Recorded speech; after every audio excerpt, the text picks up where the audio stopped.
আচ্ছা শোনো, তোমাদের একটা গল্প বলি।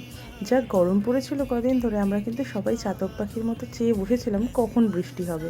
ফাইনালি কিন্তু বৃষ্টির দেখা পাওয়া গিয়েছিল। সেই মুহূর্তে দিদি আর আমি বেরিয়েছিলাম। বাসে উঠতে না উঠতেই বাপরে কি বৃষ্টি! ফড়িয়াপুকুর পৌঁছে আমাদের একটা জায়গায় দাঁড়াতেই হয়, একটা পুরনো বাড়ি। কিন্তু সবাই জানে নর্থ কলকাতায় অনেক পুরনো বাড়ি আছে। বাড়িটা দেখো ঠিক এইরকম ছিল, আমার ভীষণ ভালো লেগেছিল। ভিতর দিকটা একটা ডুম জ্বলছিল, ওই জায়গাটা আরও বেশি সুন্দর লাগছিল। আমি কিন্তু বৃষ্টিটা বেশ এনজয় করছিলাম। ভিজতে ভিজতে মাসির বাড়ি চলে গেলাম। যে কারণের জন্য গিয়েছিলাম সেটাই তো বলা হলো না। দিদি ব্লাউজ বানাতে দিতে গিয়েছিল আর আমি বৃষ্টিটা এনজয় করছিলাম। হঠাৎ করে মাসির জানলা দিয়ে বাইরে চোখ পড়লো, কি সুন্দর লাগছিল। ঠান্ডা ঠান্ডা ঘোলের সাথে কিন্তু ঠান্ডা ঠান্ডা হাওয়াটাও এনজয় করছিলাম। এতটাই ভিজে গেছিলাম যে শেষমেশ মাসির শাড়ি পরে আমাদের দুজনকে বাড়ি ফিরতে হয়েছিল। খালি পায়ে বেশ কিছুটা রাস্তা হেঁটে আসতে হয়েছিল। আমি কিন্তু বেশ আনন্দ করছিলাম। টবিন রোডে এসে দেখি বিশাল বড় লাইন। অগত্যা আমাদের হেঁটে হেঁটেই বাড়ি ফিরতে হয়েছিল। আজকের জন্য টাটা।